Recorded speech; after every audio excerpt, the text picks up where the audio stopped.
Welcome into the Rumbles of Red. My name is Trevor Steinbacher. I'm your host, and it's been a while.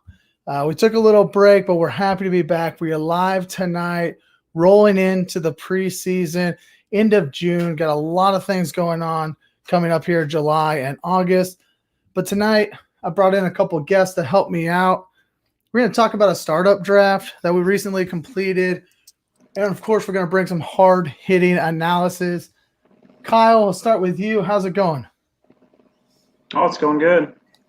Living the dynasty offseason dream, getting some startup drafts in, and drinking some jalapeno limeade margarita from Trader Joe's. Good stuff. Sounds disgusting. Matt, what's going on, man? How's it going? Oh, it's good. Dog days of summer. Work has been busy. Getting some golf in. I am always slow to get back into the fantasy game. So this is a nice little start. I'm just sipping on a nice, easy little Coors Light this evening. Almost poured a vodka, but a little early in the night for Mateo to come out. So early. It's 8 p.m. Central here. I'm also rolling with the Silver Bull. It's the safe play. It's kind of like that. I don't know who. It would be like drafting Joe Mixon if he were to stay healthy. He'd always be a safe play. He's not healthy though. It'd be like drafting Christian McCaffrey at 101, right? It's safe. You're not gonna mess it up. It's just you just do it. You draft Patrick Mahomes in a super flex dynasty startup draft, 101. It's the safe play. It's what you do. That's what I do when I drink my Coors Light. All right. So if you're in the chat tonight, feel free. Go ahead and interact with the show. Drop some questions. It looks like it's pretty spicy already. Here's Dallas S already in here. You can't wear a beer shirt and then not let Matthew come out. So we're gonna have some fun tonight. I'm happy that you guys are all here. Please feel free, join in the chat. Let's get this draft board pulled up and let's get started here. Well, we might get it there. There it is. So Matt, Kyle, and I, along with 9 others, obviously, participated in a 12-team Superflex tight end premium startup draft. And we did something a little bit different with this draft. We drafted rookie draft picks. So rather than drafting Trevor Lawrence, the strategy was to draft the 101 of rookie picks. I think it definitely brought a different twist on things. It was a different type of strategy you had to go into it. You knew who the 101 was going to be, so therefore you knew who you could get with the 102. But after that, it was all up in the air. So we'll talk a little bit about that strategy as we walk through here. And, of course, everything was up for trades. As you can see, this draft board is crazy. There was plenty of trades to go around. And we're not going to go through every single draft pick, but I do want all 3 of us to have a chance to talk about our strategy during the first 5, 6, 7 rounds. I think that's where you really build your core, especially in a startup dynasty. You're going to build that core early. And then, of course, how the rest of your draft finished. But, again, we're not going to talk about every round. Matt, I'm going to throw it over to you first. Let us know. Let the people know how'd your draft go and what was the strategy. And, of course, who'd you pick? Yeah, I think I had a really good draft. I am open about my drafting skills and that I am not very good at this. Just not my strength is definitely in season. My strategy, I'm a reactive drafter too. I like to see what goes on around me and then kind of pull from there. But to start off in round 1, I had the 7th pick. I had full intentions of going quarterback. It is, like we said, super flex. You had to have thought that McCaffrey, maybe Dalvin Cook, somebody goes up there in the top 6, but it went straight quarterbacks right out of the gate. And so I kind of let it fall. There was 6 quarterbacks that I probably would have taken at 7. It didn't matter really which one it was going to be. And once the 6 were gone, I was like, well, I'm going to go ahead and move. There was offers like crazy to move out. So really all I did was actually move backwards 2 spots. And then I moved up in the second round through this trade, and I was still able to take Christian McCaffrey at 1.09. So, no harm, no foul. I was going to take McCaffrey anyway, I think at 7 with my quarterbacks gone. So I moved back. I got McCaffrey. Really, it's hard to, those first 7 quarterbacks, it's really hard to pick on.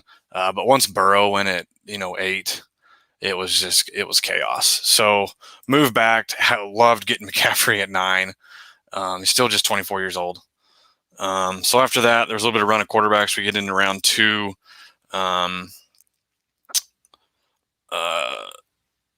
And then I moved back again to 2.09. So there was another run. We had a few, Barkley, Dalvin Cook, Jonathan Taylor, Alvin Kamara went. We had 1 wide receiver go. Jalen Hurts went. We'll talk about that throughout the evening, I'm sure. So again, just quarterbacks, all kinds of crazy things going on. So I moved back again. This time I went from 2.04 to 2.09, and I picked up a whole nother pick. I picked up 4.01 out of this trade. And then with that 2.09, I took DK Metcalf, which, outside of probably Justin Jefferson, you're probably looking at one of, if not the top dynasty receiver right now. Clearly happy with that. Round 3, moving on, no trades. I sat there. CeeDee Lamb fell to me there at 3.07. Another top 20 dynasty player, in my opinion. And I got him there at like 31st overall. Moving into the 4th, so I had 2 picks here. And I took Calvin Ridley. And I will say this was before the Julio trade. I was happy with this even before the trade, and now it just looks that much better. So I had CD, CMC, Calvin Ridley, all that. You just gotta love coming out of the gate. And then again, traded back. Was that your hope? Which strategy? Did you want to come out and grab what, 4 wide receivers straight, or is that just because you felt like that was where the value was as you were going through? Yeah, definitely value. It was, as there was just, I think, like I said, I expected 6-7 quarterbacks to go in the beginning. Maybe you mix in a couple of those top running backs. And then I figured it would kind of go maybe towards more a normal redraft. But when we still had Aaron Rodgers getting drafted early, Jalen Hurts getting drafted early, Tyreek Hill, Derrick Henry goes early. It was just silly, in my opinion, after those first 18 picks to follow. And I basically just pivoted to everything. So no, I had no intentions of drafting 3 wide receivers like that. But I honestly, you look at it, you got 3 number 1s essentially, or 3 number 1 from the teams. Yeah.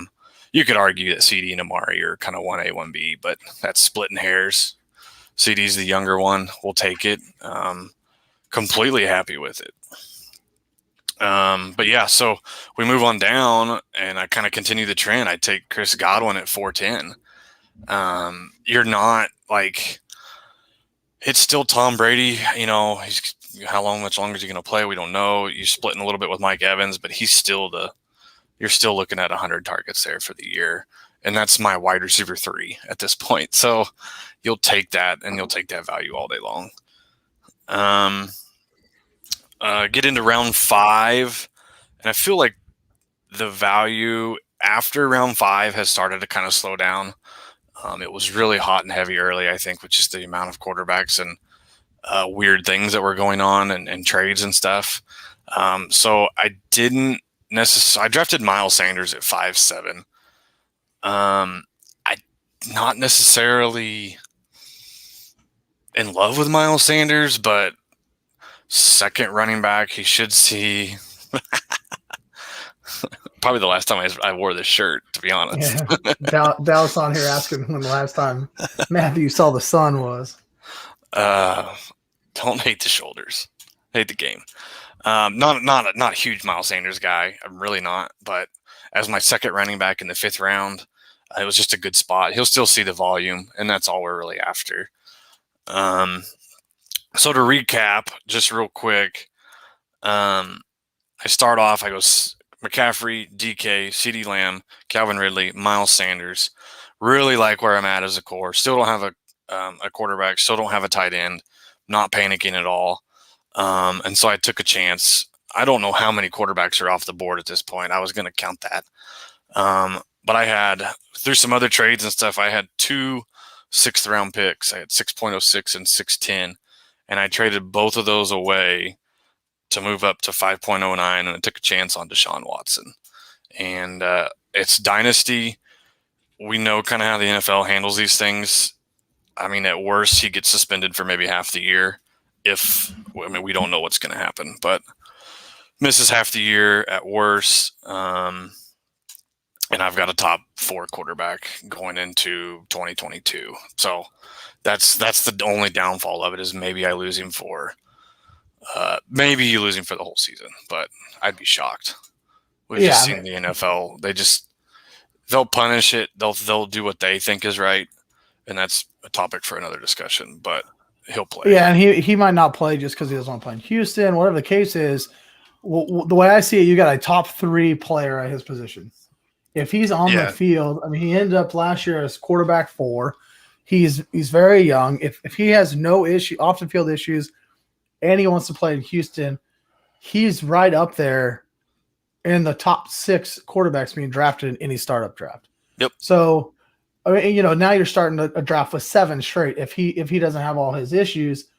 So you've got a startup top 10 player going into next year already, and you got him in the 5th round, at the back end of the 5th round this year, 12th quarterback off the board.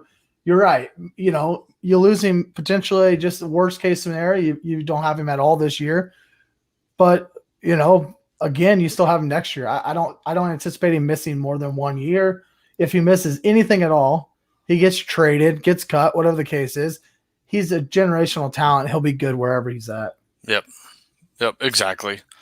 It's dynasty, right? This isn't a 1-year deal. You're trying to build the best long-term plan you can. And that was the thought behind it. So I kind of paid for that trade, though. That was basically, I didn't pick until the 4th pick in the 8th round. So I had almost 3 full rounds off. But as we'll see as it goes on, I don't think it hurt me one bit. Just some of the highlights, I guess, of the rest of my draft are kind of what I liked. I picked up Laviska Shenault in the 8th, Sam Darnold in the 10th, got Evan Ingram. I mean, this is still tight end premium, and he's the number 1 tight end in New York. And New York's offense, I mean, there's some weapons there now. Like, it'll be interesting to see just where all those targets go. But I got Ingram in the 13th. I did kind of give myself the best backup plan I could for Watson. And I went ahead and took both Denver quarterbacks in rounds 14 and 16. Solidified my spot there. You think it's probably going to be Drew Lock for the whole year, but if not, I got them both covered.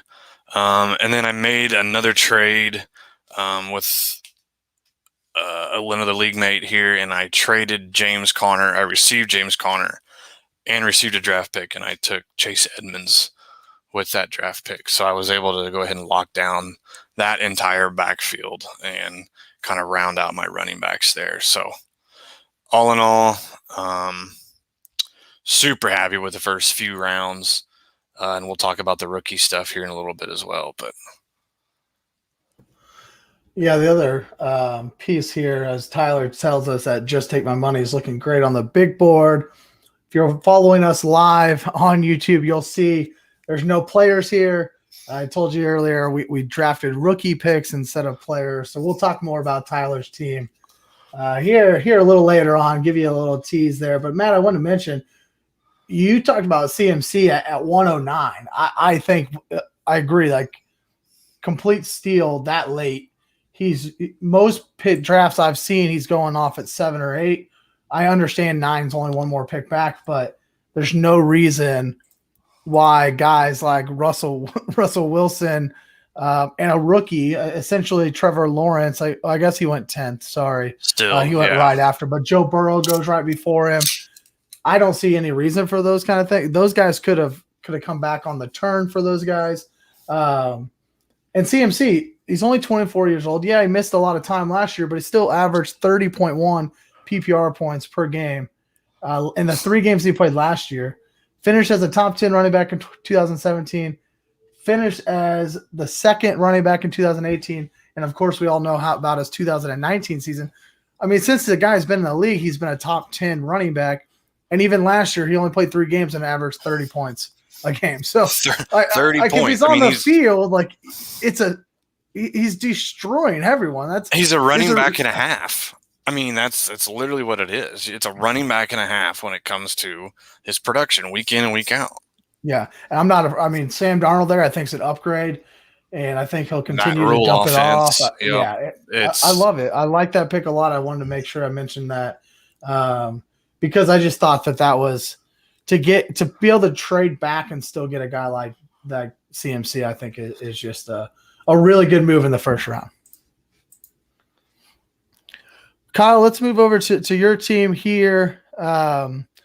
You and I, we started this draft off pretty hot, right? Like, I mean, we came out of the gate firing, just all kind of tee up the trade that you and I made.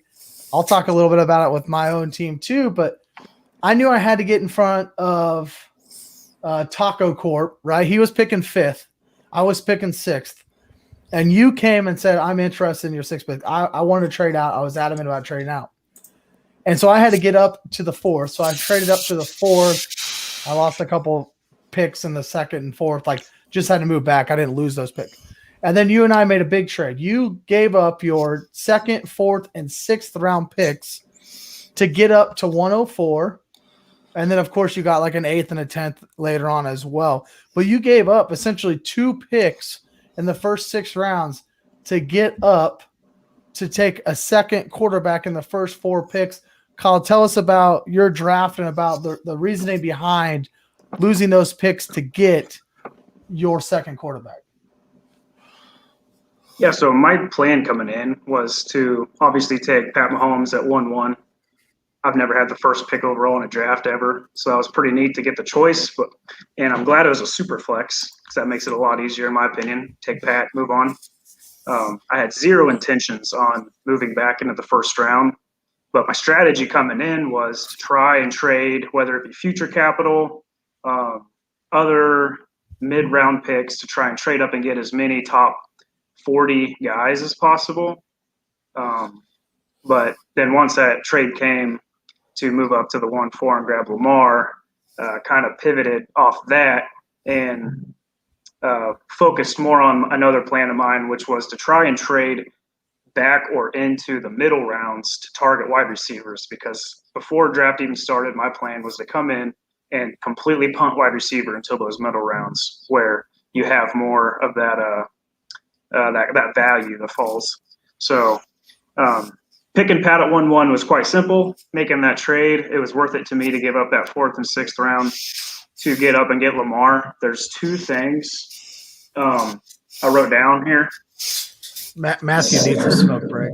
I could use him. Got an ashtray right here. And since the beginning of 2019, Lamar Jackson has put up QB1 numbers, so that's top 12, in 77% of his games. Pat Mahomes is in second at 69% of his games. No one else is above 64%, and there's just a cluster after 64. So there's quite a drop-off after those 2 guys. So to be able to have both of them on my roster feels really great in a super flex league. And then after that, my strategy was just go running back, because running back falls off a cliff after a while, and I wanted to make sure and get my hands on a couple young studs. So there in the 3rd round, I could not believe that Clyde Edwards-Helaire was still available. He was a pretty hot pick last year, and I think that there's a little post-draft hype fall on him. But if you look back at his season last year, it was a solid year. He had over 1,000 yards combined. He's due for some major positive touchdown regression this year. Look how many times at the goal line he couldn't punch it in. And I also want to talk a little bit about correlation between having Pat and Clyde. So the Chiefs have already talked about they're wanting to get Clyde more involved in the passing game. He's worked all offseason on his hands and on his receiving game. Having those short goal line carries, I think the Chiefs are aware that he's not that goal line back. So they're going to be a little more creative in getting him the ball, kind of like a Kelsey or like we've seen in the past, an Anthony Sherman type role at the goal line, where you come up with those neat little plays to get him into the end zone. And then Josh Jacobs, again, fall into the 4th round. I traded up and back into that 4th round to get him. I'm very high on Josh Jacobs. I have been trying to get him in every league I'm in. There's been a little bit of fantasy guys out there that are down on him due to his arrest, due to Kenyon Drake signing in Oakland, which I don't think that Kenyon Drake signing means near as much as what people are making it out to be. They've already said Drake's going to play a little bit in the slot. John Gruden's offense is weird. No one understands it. The players don't understand it. That's why the rookies start out so slow. Derek Carr doesn't understand it either. Yeah, Derek Carr don't understand it. So Josh Jacobs was RB8 last year, and I don't see him going much further down from that. If not, he's going to be going up in year 3 in that offense. So very, very, very happy to get Josh Jacobs in the 4th. And then after that, essentially, I kind of just really want to talk about – I didn't have a pick again until the 7th round. Yeah. Kind of just wanted to really quick touch on a couple of my favorite picks. So when I was targeting those wide receivers, I wanted to target targets. Targets equal opportunity. Opportunity in fantasy equals production. I was able to draft Robbie Anderson. It's a gross name, but he had 135, 136 targets last year in Matt Rule's offense. Year 2 in that offense, Curtis Samuel's gone. I don't see Terrace Marshall stepping in and commanding 100 targets year 1. He's so young. The dude was 20 when he was drafted. I see him taking some time to acclimate to the NFL. I could see another 135-plus target year for Robbie to get him at the 11-3, I believe. That was for my specific team, I couldn't have asked for that to go any better. And then also to draft Darnell Mooney a couple picks later. Last year on Talking Daily Fantasy with you guys, how many times did I say, like, dude, Darnell Mooney is a badass. Like, he is burning these corners, but he has like Tyler Thigpen out there throwing balls into the dirt. Uncle Rico. Uncle Rico throwing him the ball, dude. With Josh Fields this year and his deep ball accuracy, Darnell Mooney is going to be a star. So again, Darnell to the Mooney. That's right. Yeah. Let's go. To be able to get him in the 11th, I was more than pleased. And then I'll go off from there. Yeah, I have Clyde at RB15. You took him at RB9, but the guy had 803 rushing yards last year. That was more than Cam Akers, Antonio Gibson, Chris Carson. I mean, I think that you're absolutely spot on when you say, like, the whole – he was hyped so much last year that he was a disappointment, right? I mean, startup drafts are drafting in the first round, redrafts in the first round. Everybody's drafting him. First rookie off the board. Absolutely. Like and so he disappointed due to the hype value that he had. But he still ended up as an RB2 on the year, and he tied 19th in catches for running backs and 14th in targets. And I think that that's just going to go up because he's going to have a preseason this year. Andy Reid likes to use his running backs in the passing game. They bring in Jerick McKinnon, which is great. He's going to have some type of role, I believe. But I think Clyde is going to be the man for the next 3 years. You know who his quarterback's going to be, barring any type of major injury. So, I mean, why not take a guy like that here in the middle of the 3rd round? Or I guess you're at the front of the 3rd round, but it's hard not to like that, especially after already taking the 2 top quarterbacks there. And then I also agree with you with the Robbie Anderson thing. I thought it was a great value pick later in the draft. Hopefully you get some positive regression, only 3 touchdowns last year. You have to think that goes up a little bit with all the targets, all the value or all the volume he had. The touchdowns just didn't come. It was weird, right? I think he had like 1 in the first game, and then he didn't have any for many, many, many games.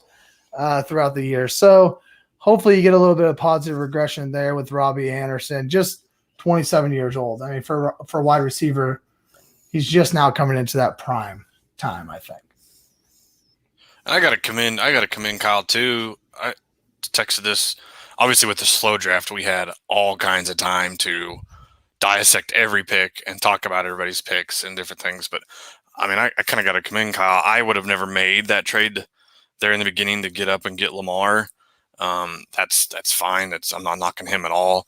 I value the quarterbacks differently than he does.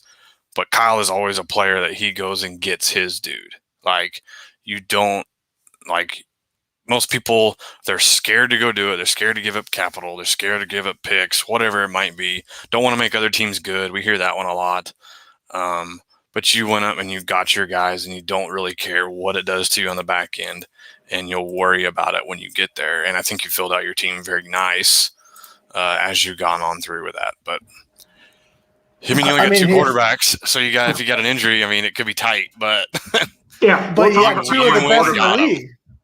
We'll talk about my quarterback room later, but if you drink margaritas, I'll offer my car to move up for a guy. So not Derek Carr, but yeah, not that car. Well, I'll get into my roster here as we see Chunky Dunkers here right in the middle of your screen. I'm over here on the far left with a big blank in round one, as we just talked about, as Kyle and I made that big trade. I pick up an extra fourth, an extra sixth. Before I even draft, I'm now already sitting at 8 picks in the first 6 rounds, and that was my strategy coming in. I wanted to gather as many picks. I knew I wanted to trade out of the 106. That was my last spot. I would have taken a quarterback. So it wasn't a must. I would have been fine there. Probably would have ended up, I think, with Herbert at 6. Is that the one who ended up going 6th? Yep. Yeah, so I would end up with Herbert. I would have been fine with Justin Herbert there. That's who I would have drafted had I stayed put. But to be able to pick up 2 more picks in the first 6 rounds, I thought it was just too much value not to do that. So in the second round, I actually originally had 209 and 212. Along with Matt, I saw that huge quarterback run with 8 quarterbacks going off in the first round, and then McCaffrey and Barkley went, and I was chomping at the bit. So I jumped up and I sent my 209 and my first round pick of 2022, and I got the 201. And that's where I picked Jonathan Taylor. That's when I saw all those quarterbacks go off the board, I instantly was hoping I could get back up there, get Jonathan Taylor at the 201, sit on my 212 and draft A.J. Brown, who's my wide receiver 3 in my dynasty rankings. According to DLF Startup, he's going 16th overall. I get him at 24th overall. I feel like I stole the 23-year-old who finished 21st in 2019 and 12th last year as a top wide receiver. And again, he's 23 years old. I'll take A.J. Brown. I really like what they're doing in Tennessee around Ryan Tannehill. There's other things that I still like Tennessee, although I've been very vocal about the running game there. In round 3, I wanted to get that third rookie pick. So I'm sitting where 3-0.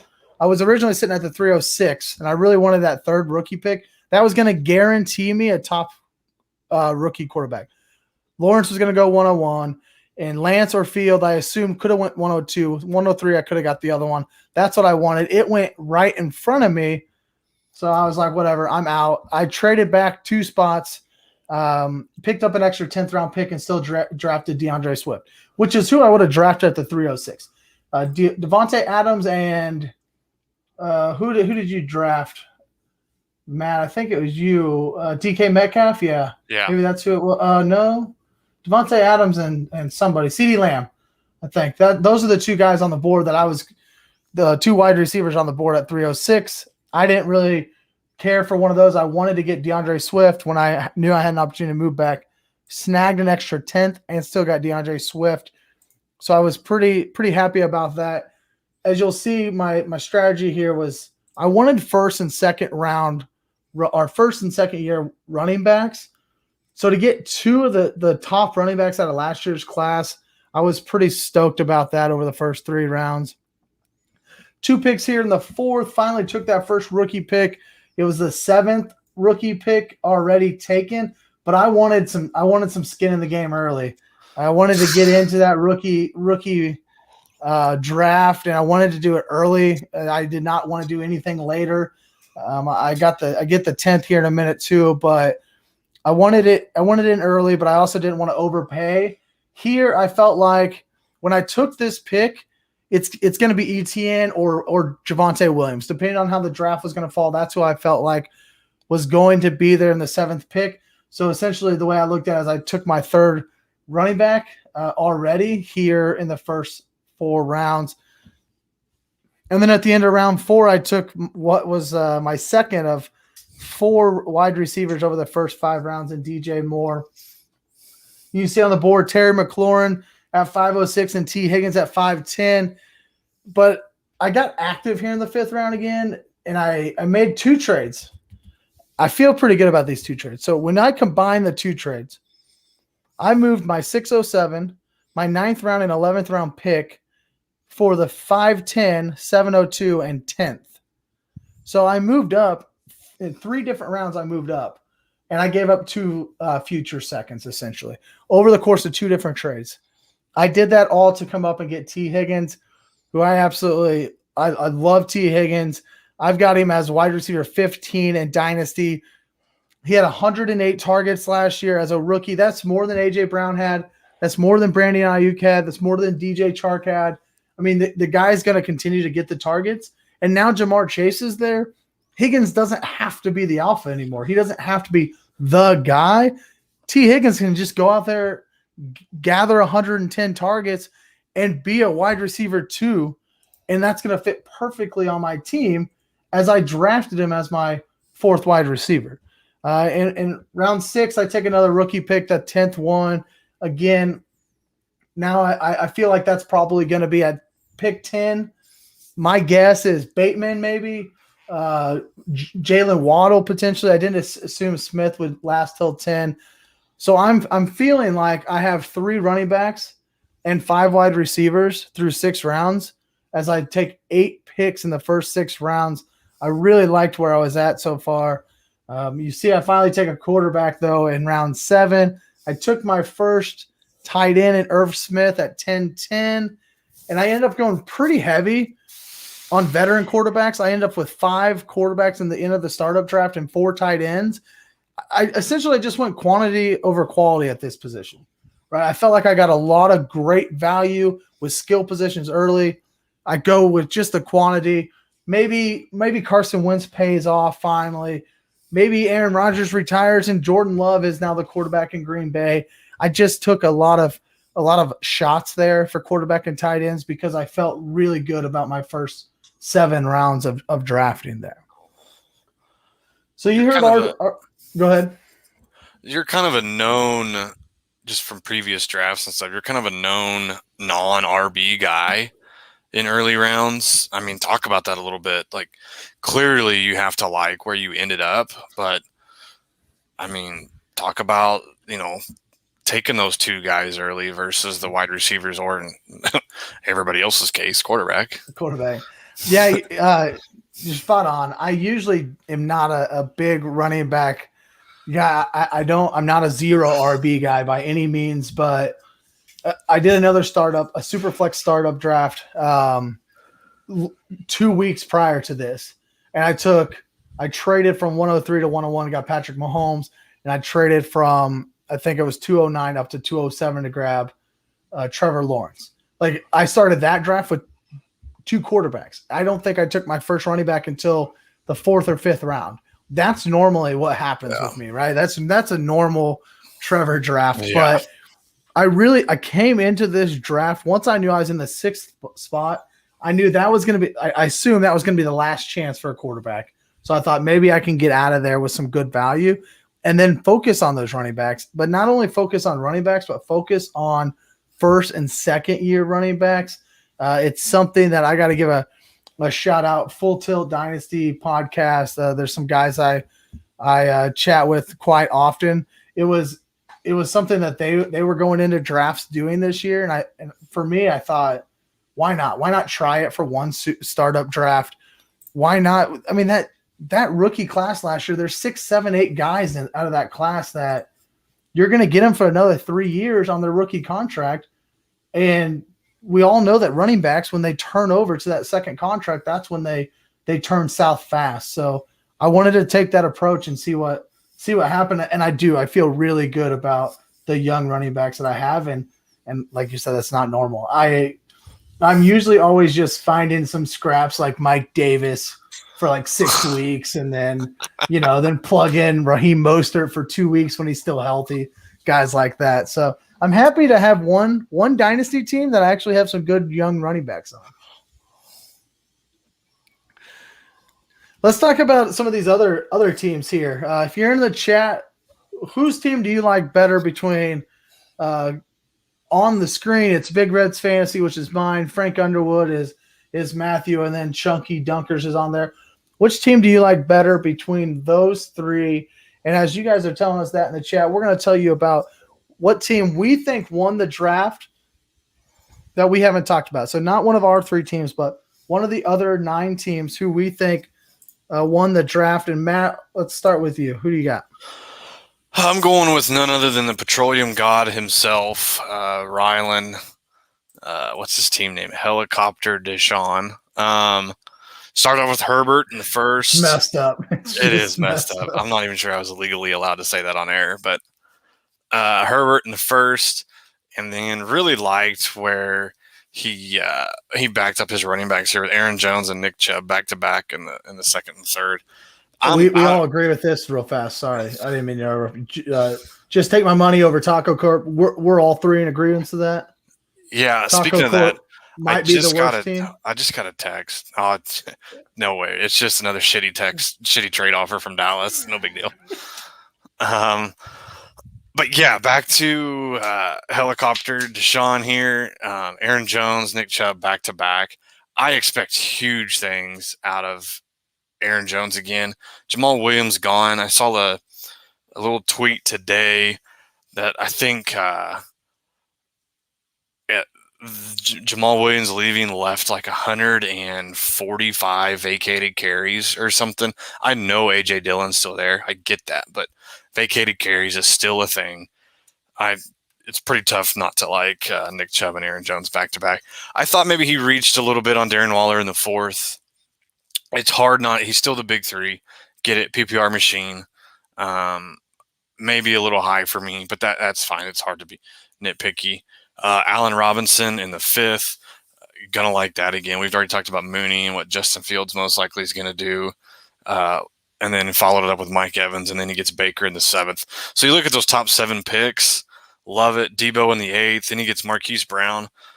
So underrated stat, probably. Marquise Brown still, we play on my fantasy league, but he still scored over 300 points last year.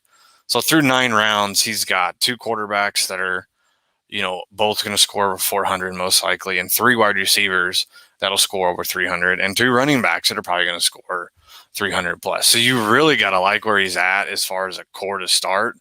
And then you get on down later in the rounds. He gets Tyrod Taylor late, which he's not going to need, hopefully. But you get into an injury situation, he's still, I would think he's probably going to be the starter. We don't know that for sure, but we'll see what happens. Gets Darius Slayton, still young. Tim Tebow doing God's work. So I'm sure he'll I saw a prop bet that, kids, this is how much Vegas thinks that Tim Tebow is going to play. You can actually bet on his season total receiving yards. The over-under is 12.5 yards. The season total. And I'd probably still take the under, right? I think you still take the under. I don't think he sees the field. I don't either. If he does, he's gonna maybe catch the ball wildcat at the goal line and just try to. He'll play more of a Taysom Hill role, won't he? Like Cam Newton at the goal line or something. Yeah, 12.5 yards or 1/2 touchdown. That was the prop bets. Which I think I'd take the over on the touchdown before I would take the receiving total. Yeah, I would agree with that. But yeah, really like his team. Really like his first 9 picks there. That's going to be one of the teams to beat, one of the best starting lineups that any of us run out there week to week before we really get into some bye weeks and stuff. Yeah, I agree with you. Other than the fact that you said he may have reached a Waller, I gotta rebuttal a little bit because we're in the 4th round there with his Darren Waller pick, tight end premium, and George Kittle, Travis Kelce just went too. I think the 3 of them going at about the same time, and I don't think Travis Kelce or George Kittle was a reach, so therefore I can't say that Darren Waller was a reach, and that's the 3 I'm cutting it off right there at those 3. I'll actually talk about tight end 4 plenty here coming up because I think it was the worst pick in the draft. But Darren Waller, his startup ADP per DLF is 37, and we got him here at the 43rd pick. And as a tight end 2 last year, he was 100 points better than the tight end 3. 100 points better than the next best guy at the tight end position, but he's overshadowed, right? Because Kelce scored 50 more points than he did. So it feels like he didn't do as much as he did, but he still gives you about 5 points better per week. Had 145 targets. He did play one more game than Travis Kelce. So we'll do that. But he did tie Travis Kelce with the 6th most targets in the league last year at that 145 targets. He's 28 years old. If you were to tell me there's one tight end that ended up tight end 1 for the next 4 years, and you right now there's one tight end in the next 4 years. Same thing Travis Kelce did the last 6 years. I think it's Darren Waller. Yeah. Like if you're going to tell me one tight end's going to do it, I don't think George Kittle does it. I don't think Kyle Pitts is ready to be tight end 1 this year. I think it's Darren Waller. If anybody else is going to do something that Travis Kelce has done over the last 6 years, I think Darren Waller has it. That I don't think it was a reach. I think it was a really good pick there in the 4th round. And again, especially since Kelce and Kittle fell that far too, go ahead and grab him. Grab your guy. Grab your tight end. 1.5 points per reception tight end premium league. I like it a lot, especially with 150 targets every year. That's my rebuttal on the Darren Waller said he reached. But Kyle, any thoughts on Helicopter Deshaun's team? I agree with Matt. I think it's the best team there is. But any thoughts on his team, or who do you have as the best team? Yeah, Ryland's got a strong team for sure. My team that I picked is my favorite, or my team that I think is strong, which after this morning's text conversation, I almost changed it since how Mr. Aaron Holmes wanted to talk a little shit. But Aaron's football team, I like it. I really do like it. When you do a dynasty startup, some people want to think long term, but it's not a bad idea either to say, hey, I'm going to go out and win it this year. And he did that. He got Aaron Rodgers and Stafford, Russ Wilson. So he's got probably the strongest QB room because you need that 3rd QB in a dynasty flex. His running back group is going to be what gets him. He's got an older running back group with Carson, Mike Davis, and Mostert, and all 3 of them either haven't shown they can stay healthy, big injury concerns, plus with their age. I would have liked to seen him grab another running back a little earlier, but in season, running back is the one position that you can kind of wait for an injury, go out and get the guy and try and fill that roster, kind of like you were talking about earlier, Trevor, just kind of navigate that season.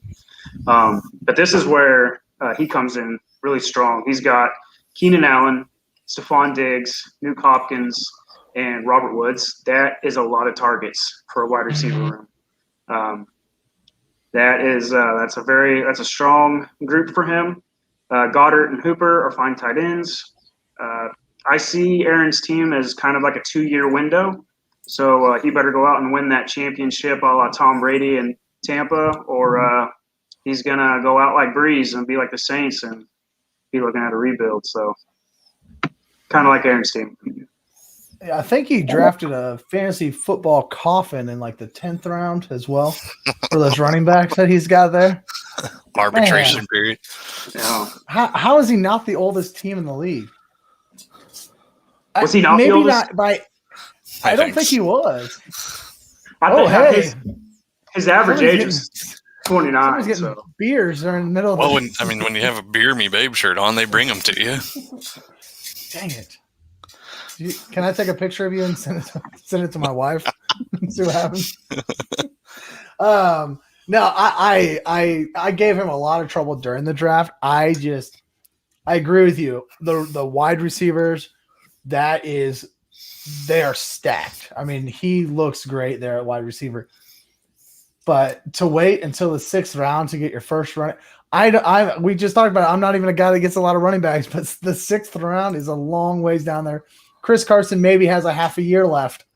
Maybe he gets through the whole season, but he doesn't have that many years after this season. Mostert might get through the first quarter of the year before he gets injured and Trey Sermon takes over. That's an old team. It's an old team. Yep.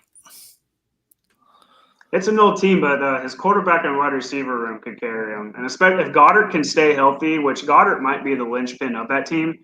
If Goddard can stay healthy in a tight end premium, along with those wide receivers, they might be able to drag those old ass running backs along with them.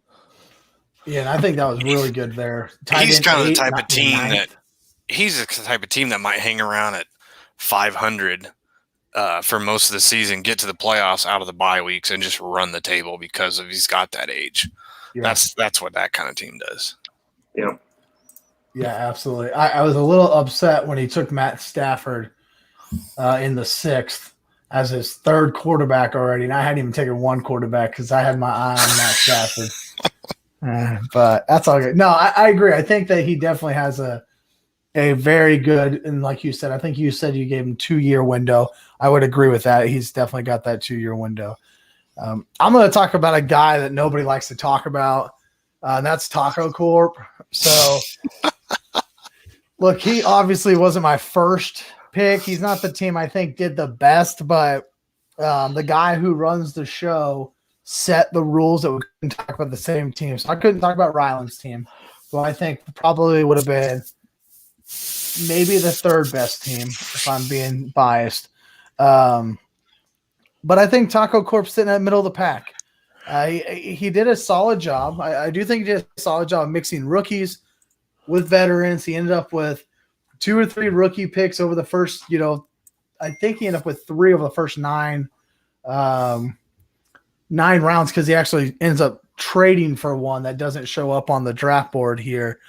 He ended up moving up in the 2nd to get Alvin Kamara. I think he did something that Matt and I saw. We saw all those quarterbacks going. He jumps up to get one of those running backs before it was too late. I think that was a really smart move after taking Dak Prescott in the 1st round. I thought that was a great – the first 2 rounds he killed it. He gets the rookie pick in the 3rd round, and I thought he was really looking good. That ended up being Trey Lance.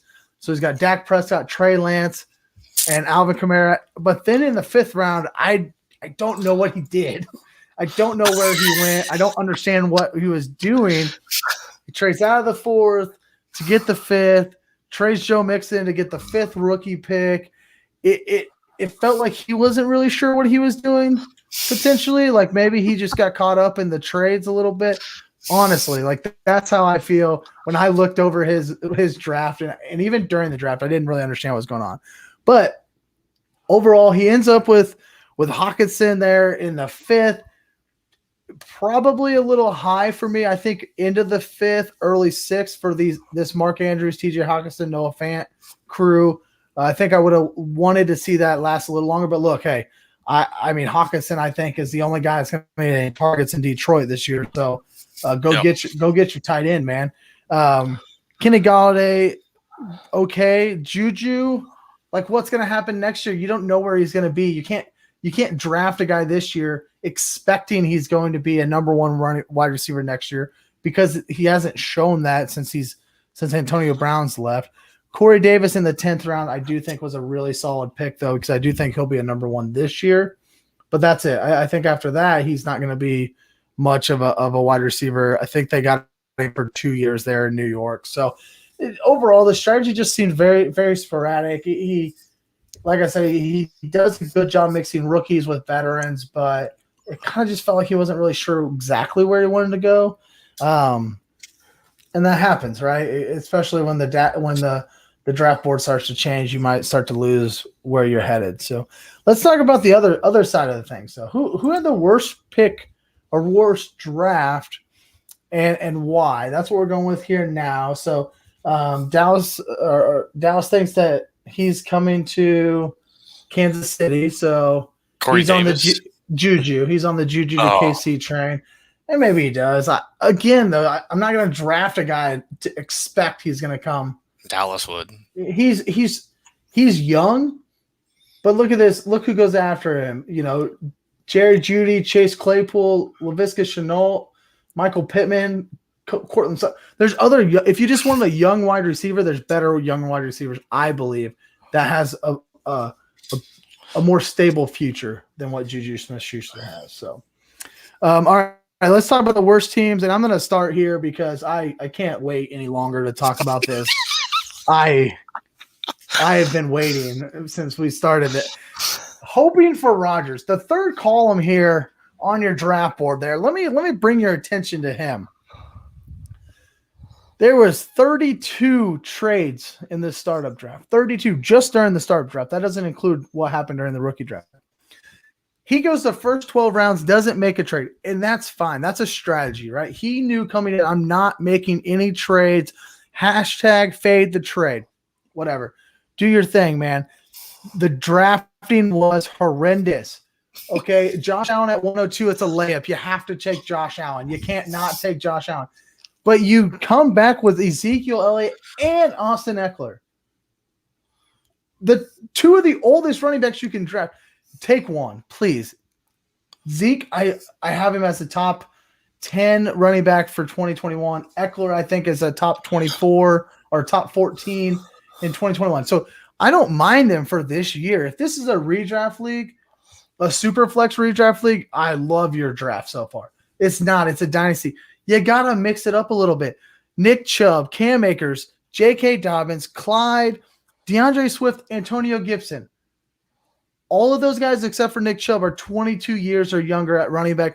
All of those guys went after Zeke and Eckler. You can't do both of them.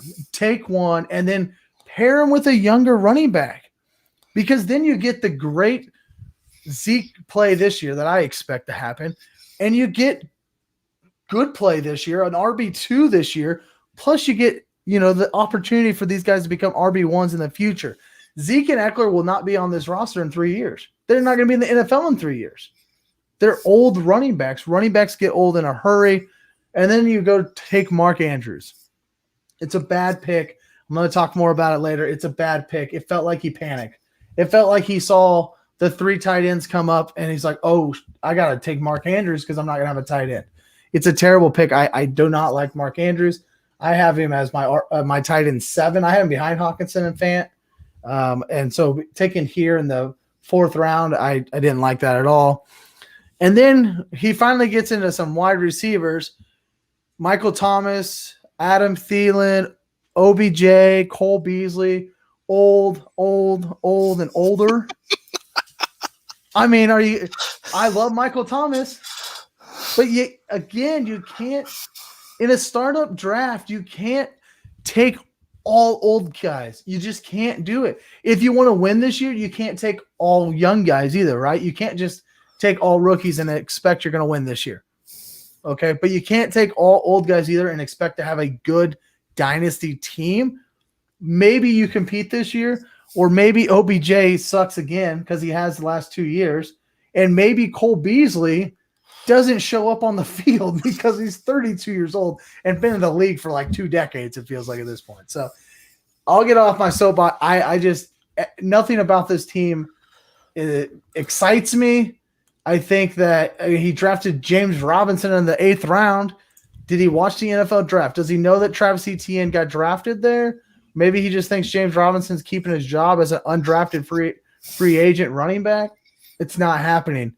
I think that in 12 rounds, you take the best quarterback available and then just a bunch of old guys. You sprinkle in 2 rookie picks in there, 2 rookie picks, and then I don't know. Maybe it's a win now strategy. Maybe he was trying to go in as a redraft. I did not like it. He took Ben Roethlisberger with his little slinky arm in the 10th round as a second quarterback. It was bad. I'll let somebody else talk. Kyle, You take a break. Your thoughts. You need to take a break. That's a great analysis on a horrible team. But I think Joel over at Team 8 said, hold my beer, hoping for Rodgers. I'll try and beat your worst team.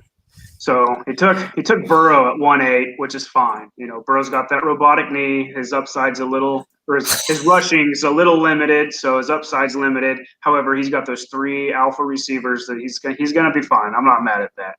But there's 3 reasons why I hate this team. Number 1, he took Jalen Hurts at 2-5. I'm gonna say that again, but a little slower. He took Jalen Hurts at 2-5. So Jalen, which Kyle, he could be a top 12 quarterback this year. He very well could, but he also could not even have a job next year, and that's super risky to take him 17th overall in a startup draft in the dynasty. So I just was not a fan of that pick. Moving on, round 3 and 4, he got Adams and Kelsey. That's fine, great value. Julio in 5, okay. But reason number 2, I don't like this team. He waited till round 6 to get his RB1. How would you guys like your RB1 to be David Montgomery of the Chicago Bears? Tornado Birds, Iowa State. Yeah. You know, for teammates, I hope Josh Fields isn't playing this entire year, because as soon as he starts playing, he's going to start vulturing the touchdowns. Justin Fields, sorry. Josh Fields, go Wildcats. Justin Fields, sorry.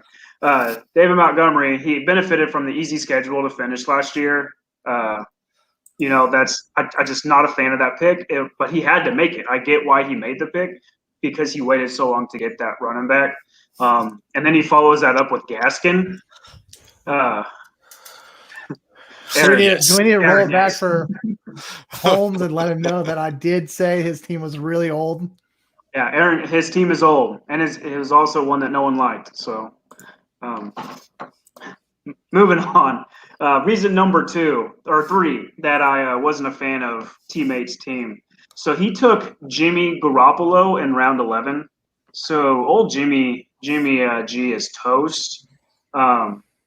He needed running back help at this time, and in the next 9 picks after Jimmy was picked, the following running backs were drafted: Mike Davis, starter in Atlanta; Edmonds, Connor James.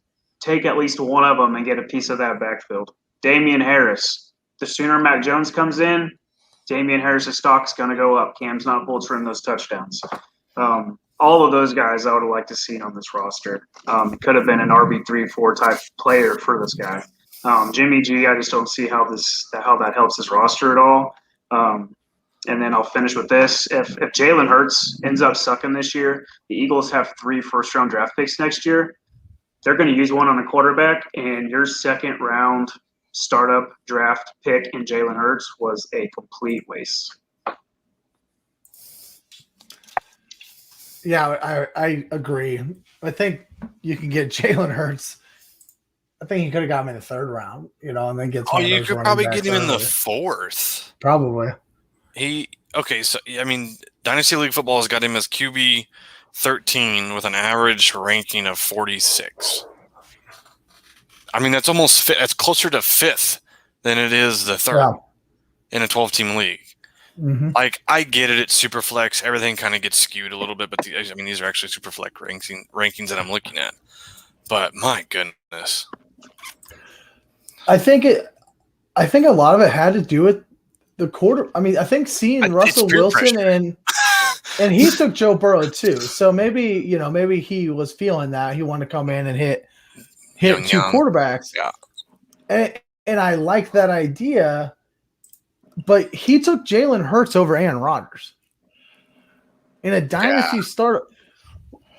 Who do you don't like? Just throw out this year, right? Throw out this year. Who do you want next year? Right now, who would you rather have, Jalen Hurts or Aaron Rodgers in 2022? Like, I'd rather have Rodgers till 2024. Right. Yeah. Like, you're taking Aaron Rodgers every time. I don't care I don't care how young Jalen Hurts is. Aaron Rodgers is still Aaron Rodgers, and if he plays for the next 3 years, he's not only going to be kicking himself because Jalen Hurts isn't on his roster anymore. He's going to be mad because football teams over here eating and making the playoffs and having a 500 team on crutches every single year in the playoffs because they have Aaron Rodgers, and he took Jalen Hurts. That's where I think it was. I think that was worse than anything. I mean, he's still Deshaun Watson, Matt Stafford, Ryan Tannehill, Baker Mayfield, Matt Ryan. They all went after him. A lot of good running quarterbacks deeper in the draft between 7 and 10, I think. Yeah. Rounds. Yeah. That's Ryan Tannehill, QB2 in the last 2 years. Yeah. And who now has Julio. And who also, never mind, I'm not going to get into it yet. All right. So, Matt, tell us who you think was the worst team here. So I'm gonna pick on a team has no name. I think worst is maybe a little bit of a strong word, but I'm gonna tell you what I don't like. We've talked about this running back strategy here where we've kind of differed. So it takes Kyler Murray at 1.03 layup, like we've talked about, but then he goes 3 straight running backs. Derrick Henry, we're gonna save that soapbox. I'm not a fan of it in Dynasty. Cam Akers, Antonio Gibson, and then he follows it up with Tua. I absolutely hate that roster construction. I absolutely hate it. And then he follows it up with the tight end. So now we get all the way into the 7th round, and his first wide receiver, his number 1 wide receiver is Cooper Kupp. And I just cannot get behind that. I don't even know who Cooper Kupp is now. Is he 37? No, I'm just kidding. He's not that old, but it's pretty weak. I can't get excited about Cooper Kupp being 1. And then you look at the rest of the wide receivers. Curtis Samuel, Denzel Mims, Gabriel Davis, Russell Gage. That's just, there's nothing there. I'm not sure there's upside there to do anything to win a week. I'm just not sure. And then overall, he's only got 4 running backs on the roster. I think that's going to hurt. I mean, he might get into a situation where he may not even have enough running backs to start because he only drafted 4 of them. And one of them's Tony Pollard, which I get, but I'm not sure I would have even taken him unless I had Zeke. I think in Dynasty, I think it doesn't make a lot of sense to draft those kind of guys that back up the bell cow guys unless they're already on your team. What value does Tony Pollard have for you? Granted, if Zeke gets hurt, it's a completely different situation. But so just not a fan. Kyler Murray will be fine. Maybe Tua takes a step forward, but I can't get behind those wide receivers and only carrying 4 running backs. And even if Derrick Henry wins the rushing title again and goes off, he's not carrying this team anywhere. Well, that's not going to happen. When Derrick Henry wins the rushing title. I'll let you have the floor, Kyle. If you want the floor, you can have it. I would agree.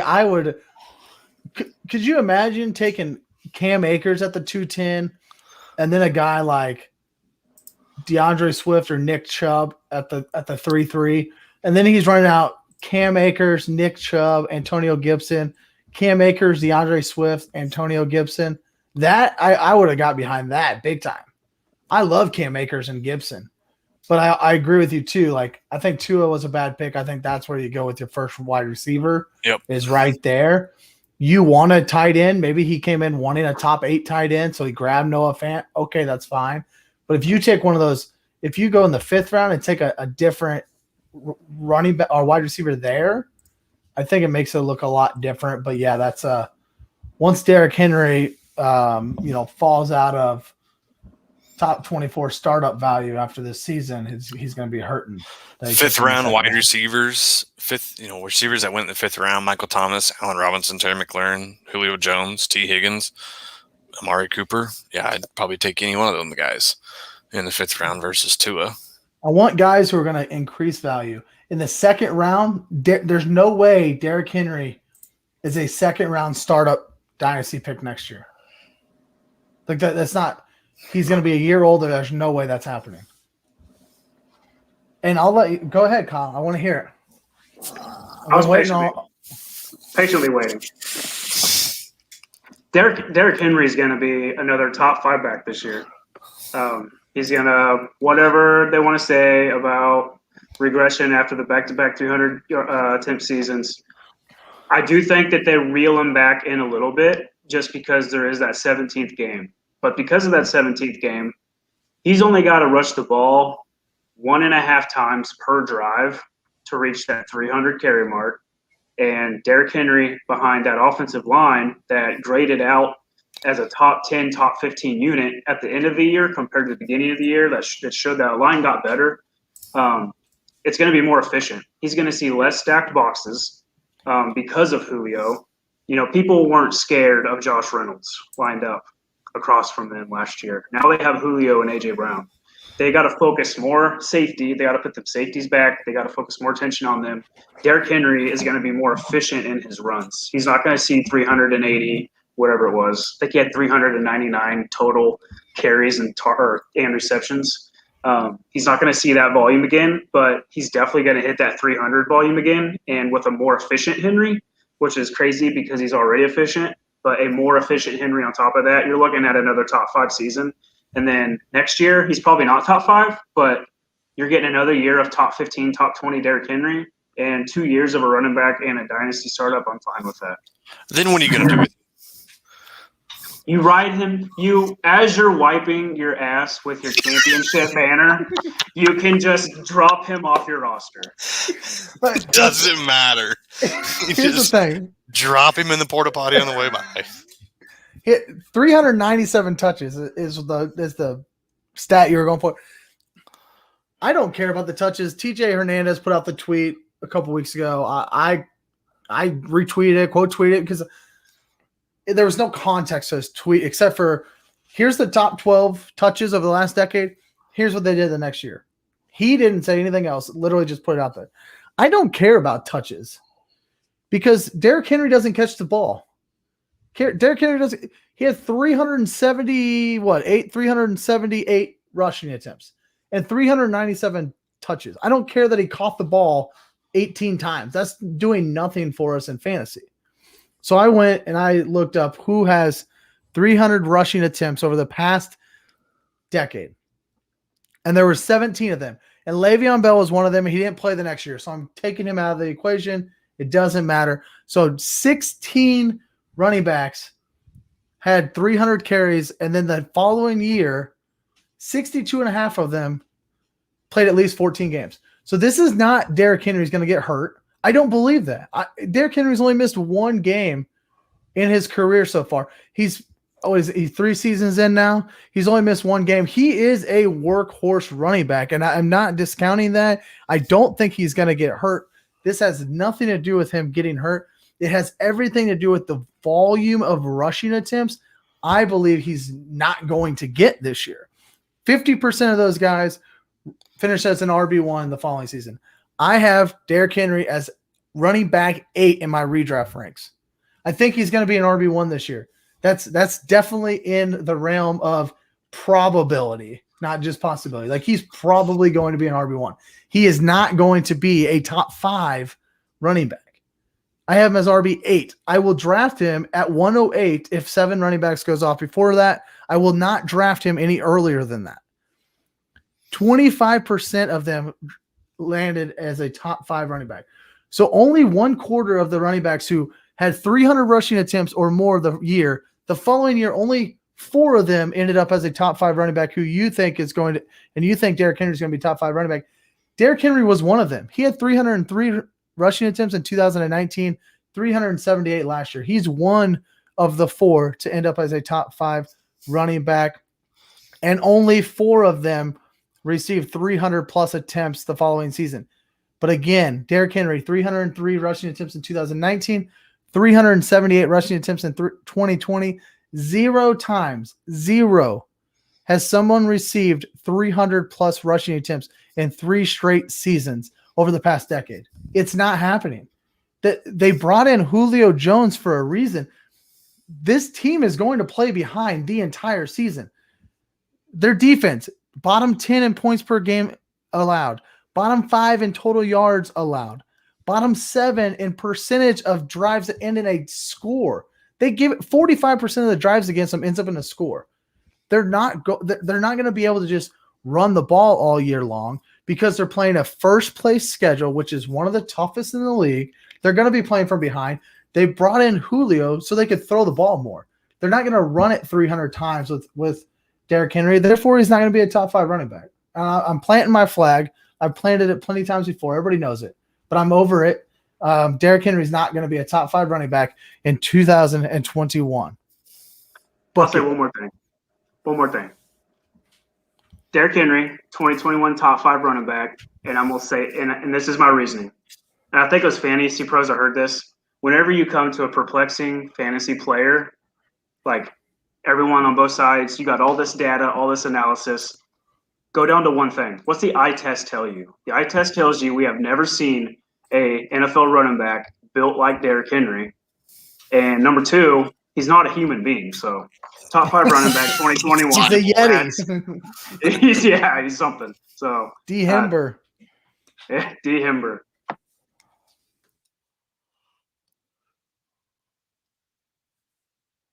All right, let's move on from our Derrick Henry saga. It's not the last time I'm going to talk about him. You can also find a video of me on Fantasy Intervention on YouTube telling you why you should sell Derrick Henry in Dynasty. So I threw out some more stats there. I did not talk about Derrick Henry being not human. Just talked about how old he is in running back terms. So let's talk about Tyler here. Goodness gracious, this man, he brought a whole new strategy to the league. We wanted this strategy of drafting rookie draft picks rather than the rookies themselves. It was going to bring more strategy to the game. You're going to have to think a little bit more about it. That's why I liked it. It's a little bit of a twist. And Tyler took that twist and twisted it even more. He took 9 rookie picks in the first 9 rounds. He leaves the startup draft with 15 rookie picks. But he did something even more. And this is what I really commend him on this strategy. I don't like the strategy overall, but he stuck to the strategy. He ended up with 3 picks in the first 3 rounds of next year. So 9 total, 3 first, 3 second, 3 third. He also ended up with 3 first-round picks in 2023. Now, most of those are Kyle and I's picks, and I don't want to speak for you, Kyle, but I don't really give a shit about next year when I'm in a startup draft. I want all the value I can get right now because I'll trade for one of those picks later on in life. But it feels like he bought into this idea of I'm going to take a ton of rookies now, but I'm also going to get a ton of rookie picks in the next couple of years. That's the only reason I like what he did is because I feel like he bought in. He knew what his strategy was. Unlike Taco Corp, who was snapping all draft long. So, Matt, what are your thoughts on Tyler's strategy here? I mean, didn't see it coming. I think we – that's no joke. I think you expected the 1.1, the 1.2, then maybe down to 1.4 to go early. Trevor Lawrence and Kyle Pitts and Harris and all that. Like, I get that. I just didn't think you would do something like that. Like, I didn't think you would just load up on the youth from a production standpoint. I mean, you've got a bunch of guys now that are all essentially the same age. None of them have ever played an NFL snap before. And yes, I think he did save himself a little bit with the extra picks in 22 and 23 because now your core, essentially, of this year's startup draft will be in year 3, and you're still going to add some really good value to that or some really good youth to that on down the road. So I do think he kind of backs himself up with that. But, like, what are you going to do this year? I mean, you're probably not going to be competitive. Maybe I'm wrong. Maybe all those wide receivers start. Maybe they all have. I mean, the running backs I think will be fine. I think Trevor Lawrence will be fine. We'll see. But you're not. I don't think you're going to run out 2 30-point quarterbacks and 3 20-point wide receivers every week, like some of the rest of us are. And then the overall, I mean, we'll talk about the rookie draft in general, but I was really only interested in about 17 picks. And so once that went crazy, I just kind of let Tyler have it and let him make his own bed. But I think he could suffer. I really do. I think he could suffer for several years, but we'll see. Kyle, what do you think? First thing I think of is the movie Dodgeball, where the announcer says, "That's a bold move, Cotton." But I'm very intrigued to see how his team plays out. I think 9 out of 10 times the strategy is going to sink you for a few years. However, if you are going to do this strategy, he picked the perfect year to do it because you have a generational quarterback, which you got in Trevor Lawrence. You got a generational tight end in Kyle Pitts, which you got. He's got a elite running back in a predominantly elite rushing team in the Steelers, and Najee Harris got him. And one of the deepest wide receiver classes that we've seen in quite some time. Possibly even deeper than 2020, and you got a couple of those guys. So if you're going to have this strategy, he picked a hell of a year to do it, and we'll see how it works out for him. Yeah, I would agree. If this was next year and he did this strategy, it would have been I would not have agreed with it at all. But let's get into some value picks here. I know that we're running over, and hopefully people are still hanging out with us. We're having some fun talking about our startup draft 12-team super flex tight end premium draft here, and we're going to go into a couple of value picks. Hence the name. Yeah, Tyler's just take my money here.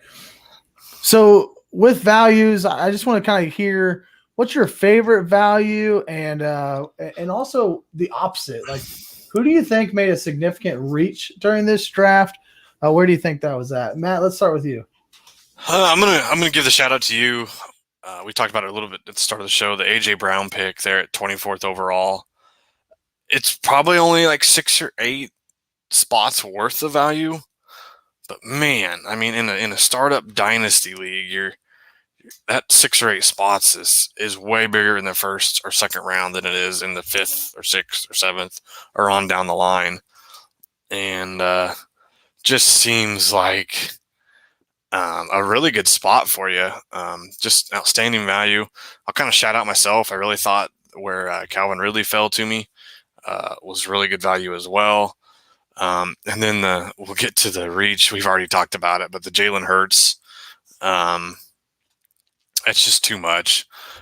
way, way, way too much. With nothing to prove. He hasn't proved anything. So, Kyle, you got a couple guys in mind?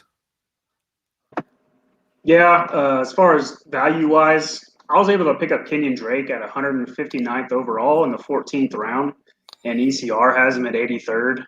He's going to see quite a few targets in that weird, complex Gruden offense, so I was pleased with that. And then also Mike Davis was taken at 129th overall in the 11th round, and he was also ECR rated at 75th overall. So that's a starting running back in the 11th round. Yep. Like that's a fantastic pick. In an offense that scores points too. Like, let's not forget that. For sure. Yep.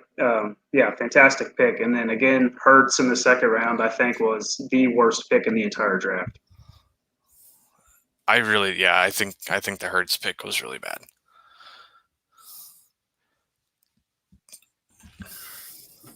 My turn. Sorry, I had to get a beer. Yeah, your turn. Where's your value? For me, it was Antonio Gibson. I mentioned it earlier.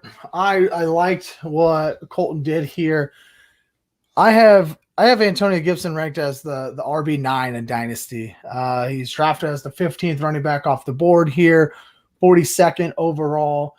His Dynasty League football DLF is shows about 31 ADP, 31 overall. So he's got him about a round behind here. He's got him about a round behind. RB13 last season as a rookie, only 44 targets And I know that Alex Smith jumped down to the running back. He's not there anymore.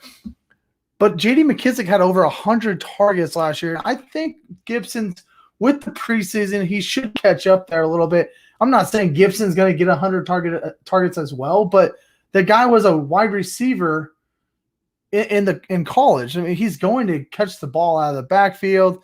I think he does make that a little closer. Maybe it's 60 targets a piece this year, something to that matter. I do think he catches up with J.D. McKissick and really kind of takes over that backfield in a 3-down role this year. I don't see it out of the realm of possibility. 1,200 yards rushing, 50 catches this season. And I also, and Kyle, I'll kind of ask you your thoughts. I think Antonio Gibson could be a top 7 running back in startups next year. Like I think if we're doing this exact same startup 1 year from now, Antonio Gibson to me could be top 7, and he gets him here in the 4th round as the 15th running back off the board. Yep, I agree. And whenever I draft running backs, I try to do that. I try to say, like, okay, what's next year? Where's this player going to be drafted at? And I think by doing that, you just stay ahead of the curve. And that's how you keep from drafting guys like Ezekiel Elliott in the 2nd round. I wanted myself to get, or Chris Carson in the 6th, if football team's still around. I wanted to get Gibson myself. And in fact, I distinctly remember being surprised that Matt traded out of this pick with Colton, because I just assumed Matt was going to take his pick and I had to get in front of you. You had the 4.08, Matt had the 4.06, and I had to get in front of you, I thought, to get Antonio Gibson. Well, then Matt traded away and Colton picked him. So obviously, but I was ready to fire off some trades to Rylan at 4.07 to sneak in there and get Antonio Gibson. Didn't work out. It is what it is. But I think he could be a top 7 dynasty startup running back next year. And then the biggest reach, Mark Andrews, again, in the 4th round. I don't like it here. His ADP is 67th, and hoping for Rodgers takes him here at 47. That's a huge reach, in my opinion. Again, I think he kind of panicked because he saw essentially this is the 5th tight end off the board, right? Kyle Pitts is going to go with one of those first 5 rookie draft picks. We all know that. So essentially, this is the 5th tight end off the board. I think he panics when he sees the other 3 go off here in the 4th round. But there's a huge tier break to me between Kittle, Kelsey, and Waller, and then Andrews, Hawkinson, and Fant. And he reached for Andrews here. I think he could have got much better value here in the 4th. He could have gotten Hawkinson or Andrews or Fant even in the 6th if he doesn't take him here, because that could have an effect on Hawkinson going in the 5th and Fant going early in the 6th. So I just hated Andrews here. I don't like it. I would have much rather taken, the last tight end in the draft before I took Mark Andrews in the 4th round here. Let's quickly we'll start to wrap it up here, but I do want to talk a little bit about our rookie draft. Just to kind of tee it. So at the end of the draft, I had 2 drafted rookie picks. Matt, you didn't draft any rookie picks, but you did end up with a couple. I'll let you talk about that. And then Kyle, you had 8 total rookie picks. Really quick, just a quick 1 or 2 liner. What was your strategy with drafting these rookie picks throughout the draft? What was it coming into the draft? And I know, Matt, you said earlier it kind of changed during it, but what were you expecting to do in the rookie draft? Matt? I didn't really know what to expect, but just to be quick, I mean, once we figured out that Tyler was going to take everything, I just kind of let him have it. I mean, obviously we snake draft or whatever, like, so I was behind him one time, in front of him the other, and like I could have taken those picks, but after I had took my first 4 or 5 guys that I wanted, or that I at least liked, I just felt like the value for me was gone with the rookies. I said earlier, there was only like 16 or 17 that I really actually had interest in drafting. And what do we end up drafting? 47 rookie picks or something like that. So just silly. Like, I mean, I'm sure it'll work out for somebody. But yeah, once I didn't make a single pick. Once Tyler was on his strategy, I just bowed out and let him have it. And it just, for me, it just added another angle of value. It just took one guy basically completely out of the draft. Yeah, Kyle, what was your strategy going into the draft for rookies? Yeah, I really didn't have any intentions on taking a rookie draft pick early, and then once, like you said, once Tyler started taking them, it just didn't make sense for me to. I think my first actual drafted rookie pick was 25th overall, and then after that, it was just taking rookie picks to try and trade up. So, and then obviously I was going to try and take a chief. You never want to leave a draft without a chief. Had to get Noah Gray in there. I don't know how you got Rashad Bateman at the 14th pick, but for me, it was I went into the draft really about where those rookies were at in my rankings. If we would have gotten to the middle of the second round per se, maybe 209, right, and the 102 hadn't been taken yet, I may have thought about it there. Obviously, I moved out of that spot, but I may have thought about it there because that to me could have been Trey Lance. That could have been my number one quarterback. So I wanted to go off of exactly where I had them in my ranks. That makes it a little difficult because you don't know who's actually going to be drafted in the rookie draft. But I just kind of had to go off my own instinct. I ended up drafting 2 picks, the 7th and the 10th. And I told you earlier, I drafted the 7th and the 10th, both expecting one of the running backs and Rashad Bateman at 10. Assuming Waddle and Smith probably go before him, I would have loved Rashad Bateman at 10. So for you to get him at 14, I think is stupid. I didn't pay much attention to the rookie draft after a couple things happened here. So I actually literally just realized you got him at 14, and I'm really wanting to go through the whole draft and figure out how that even happened. Anyways, so that's what I felt. I felt like, okay, now I've got, through that first 7 rounds I talked about earlier. But ultimately in the rookie draft, what happened for me was I started to hear some rumblings that Jamar Chase could be falling down the rookie draft. We, obviously it's a slow startup draft. We have plenty of time to talk rookies. So I started talking and I traded my 10th pick and some more future picks to get up to pick 6. So I ended up with 6 and 7 going into the rookie draft. I end up taking Travis Etienne, Jamar Chase. I love, and I'm very happy with where I'm at. But about 5 minutes prior to my pick, Travis Etienne was not who I was going to take. Like I was going to take Jamar Chase, and I thought there was another I thought a top 3 rookie quarterback was about to fall to me at pick 6 and 7, and then I got sniped. And Matt, I'm going to let you kind of talk about tell the people what happened here and how I get sniped. Yeah, trade alert. I think this is where I won the draft. Unbiased opinion, of course. Dallas Taco Carp was shopping the pick, and I knew I was thin at quarterback.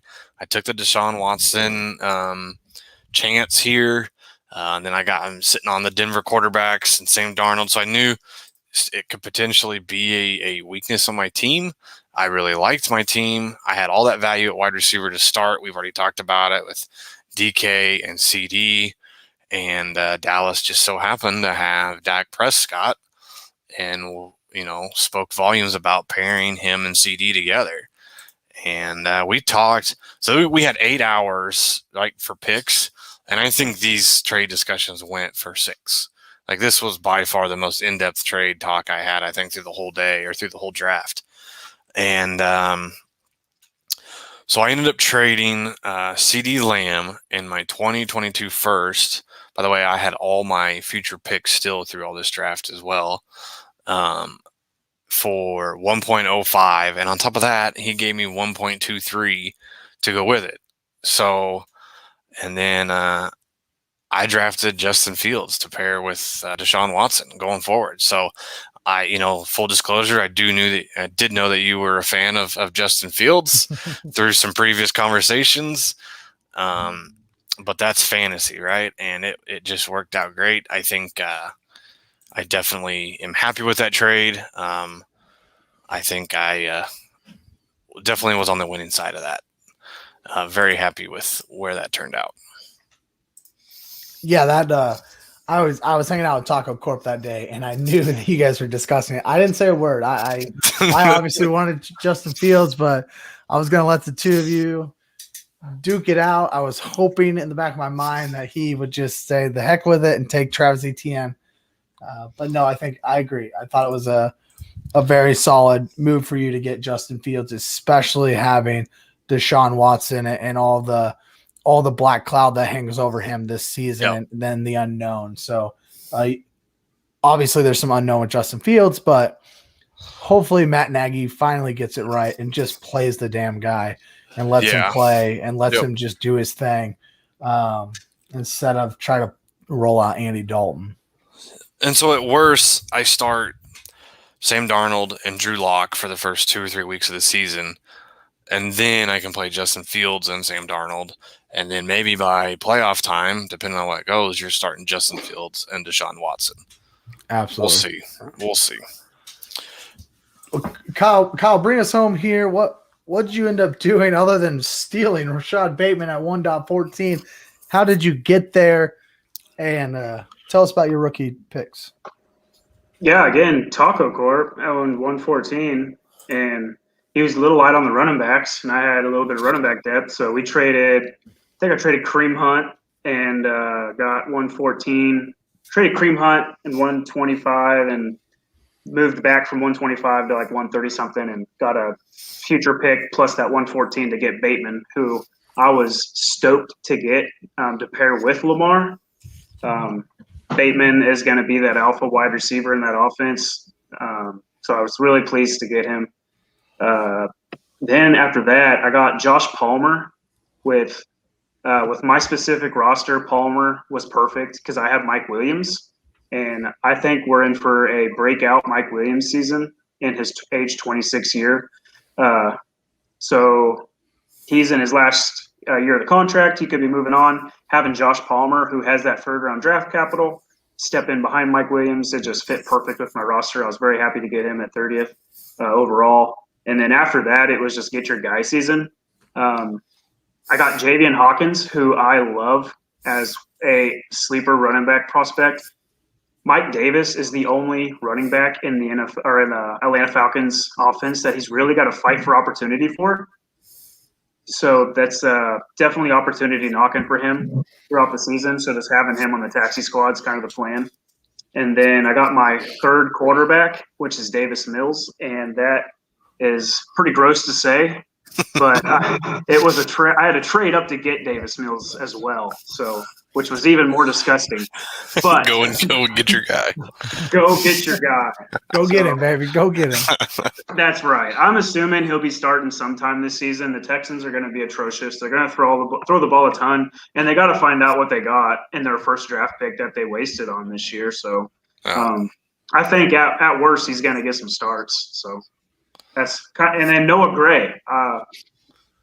We have heard nothing but positive things about Noah Gray, and I wish that my wife looked at me the way that Andy Reid looks and talks about Noah Gray. So again, just that guy to throw in the taxi squad. Travis Kelce's 31 years old, and they talked about how they wanted to get this guy in the 4th. They were glad he waited to the 5th. They traded up to get him. So I was very pleased to see him come to me as well. All the 2 tight end sets this year because they don't have any wide receivers. Yeah. So they got to put Byron Pringle, baby. Yeah. Can you recap? What was that trade with Taco Corp? You sent Hunt straight up for 114? No, I sent Hunt and I think 125. And then in return, I got like 114, and then one of his picks, like 130 something, and then a future second, I think. Oh, nice! The future second's nice. I have Hunt and Bateman 2 spots apart. I have Hunt 2 spots ahead of him. That's why I was asking. I mean, I think that it comes down to roster construction at that point, but that seems like a pretty fair trade there. And like you said, he needed some running back help. So, well, gentlemen, I think this is pretty fun, pretty awesome. I expect this isn't the last time the 3 of us speak. You guys were very, very outspoken last year on the podcast, and I hope that we have you back again. We've got a rookie draft coming up with House of Cards quickly approaching. We might have to talk a little bit about that, and of course, daily fantasy just 2 months away, so we've got a lot to start preparing for that. We're out to win some money this year, fellas. We're here. We're gonna win it. Any last parting words from you, Matt? No, I don't think so. I mean, I don't think it's a coincidence that the 3 best teams are on the podcast, in my opinion, drafted. So it'll be an interesting league. I've played in plenty of 2 quarterback leagues. Never paired it with the tight end premium, or done it on the My Fantasy platform. So excited for it and excited for the season. Kyle, anything else you want to say before we get out of here? Just on draft strategy real quick, I think it's important that when you go into a draft with a plan, be prepared to pivot, just like Matt did in this draft. It's important to be prepared, but don't go into that draft saying, this is my plan, I'm sticking to it no matter what. Be prepared to pivot off that. You'll be sorely disappointed if you don't. And then also, I think we're down to like 50-ish days till the first preseason game, so it's close. So close.